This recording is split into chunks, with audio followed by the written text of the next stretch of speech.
The ER was chaos. 2:47 a.m., Chicago Memorial Hospital.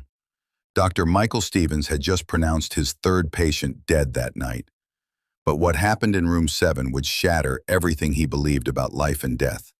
"Cardiac arrest, room 7, the intercom screamed. 68-year-old male, Ahmed Hassan. Michael sprinted down the hallway, his team behind him. 11 years as an ER physician. He'd seen everything. Gunshot wounds, overdoses, car crashes. Just another Friday night. The monitors were flatline when he burst through the door. "Charge to 200, Michael ordered, grabbing the paddles. "Clear!" Ahmed's body jolted violently. Nothing. Still flatline. Again, 300. "Clear!" Nothing. 18 minutes. Protocol said call it. Michael looked at the clock, ready to pronounce the time of death. That's when Ahmed's eyes opened. Impossible. No pulse, no heartbeat. But his eyes were wide open, staring directly at Michael. And then the dead man spoke. "Doctor." Ahmed's voice was weak but crystal clear. "I need to tell you something, before I go." Michael's hands froze mid-air. His team stood paralyzed. In 11 years, he'd never seen this. The monitors still showed flatline. Medically, this man was dead, but he was talking. "I'm listening," Michael whispered, moving closer. Ahmed smiled, a peaceful, almost joyful smile. "I see them, doctor. Angels, 2 on each side. They're waiting for me.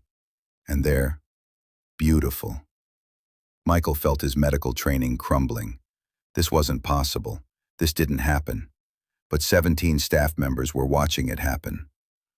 "Doctor," Ahmed continued, his voice growing stronger somehow, "I'm not afraid. I know where I'm going. I lived my life for Allah. 5 prayers every day, helped people, stayed honest. And now I get to meet my Creator." "Sir, please, let us help you." Michael's voice cracked. "No, doctor. My time was written 68 years ago, before I was even born. But you still have time." "Time for what?" "To find the truth, to find peace, to find Allah." Michael felt something break inside him. He never cried in the ER, never, but tears were forming. "How?" Michael asked. "How can you be so calm? You're dying." Ahmed's smile grew wider. "I'm not dying, doctor. I'm going home. This life, this is just the test. What comes next, that's real life, eternal life." "But how do you know? How can you be so sure?" "Because I feel it. Every time I put my head on the ground in prayer, I felt closer to my Creator than anything in this world.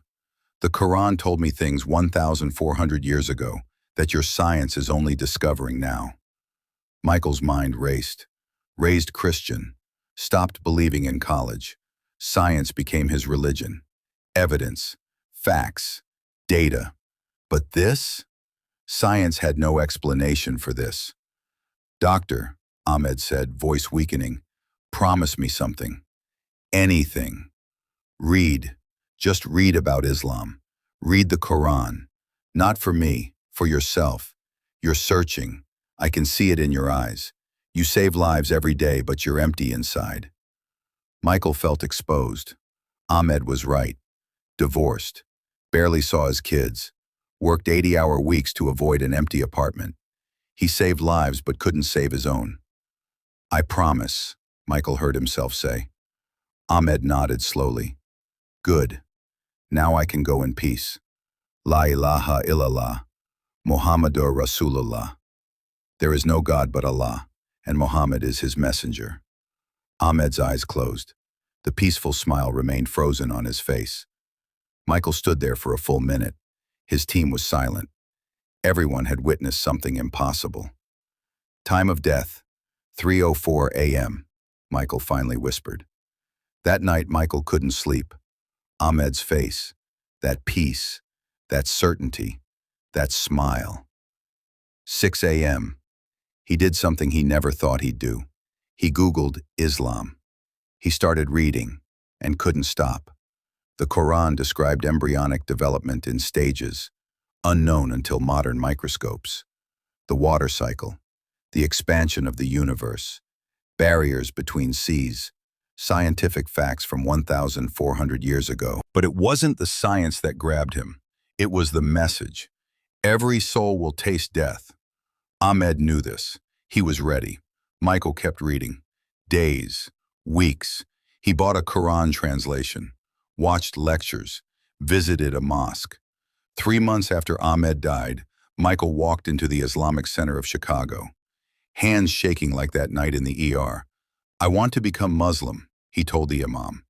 The imam smiled warmly. "What brought you here, brother?" Michael told him everything, about Ahmed, about that impossible moment, about the promise. The imam's eyes widened. "Ahmed Hassan? He was part of our community for 40 years. He always said he wanted his death to bring someone to Islam. He prayed for it every single day." Chills ran down Michael's spine. Ahmed had prayed for this, for him. They'd never met before that night, but Ahmed had been praying for him. "His family is here today," the imam said. "Would you like to meet them?" Michael couldn't speak. He just nodded. Ahmed's son Omar was in his 40s. When he saw Michael, he immediately hugged him. "You're the doctor," Omar said, tears streaming. "The nurses told us what happened. How my father gave you dawah with his last breath." "He changed my life," Michael said. "I made him a promise. I'm here to keep it."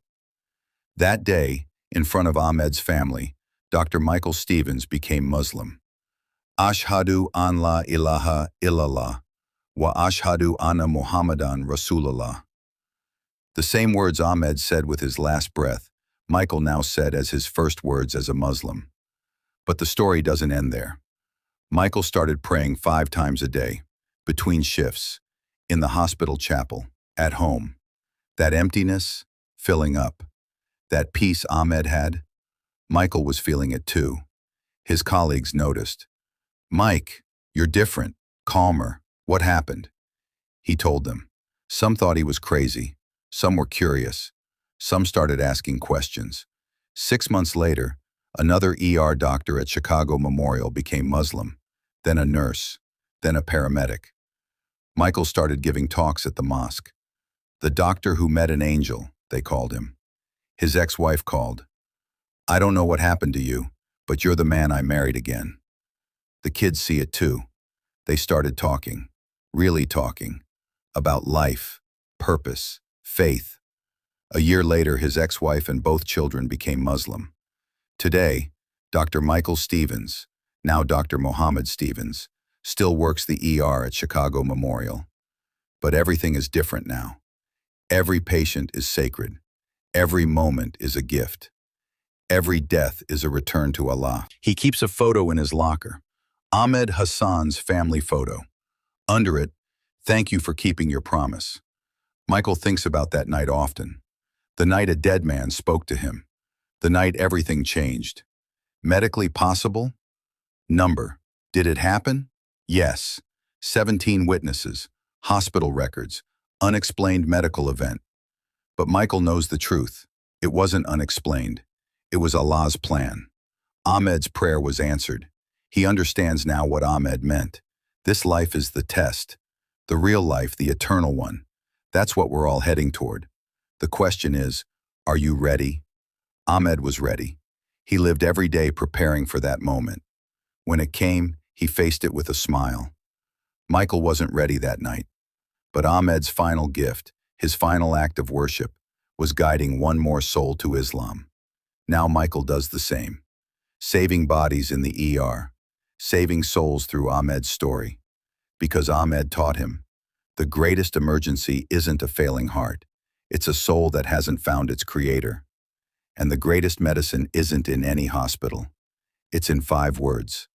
La ilaha illallah, Muhammadur Rasulullah. There is no God but Allah, and Muhammad is his.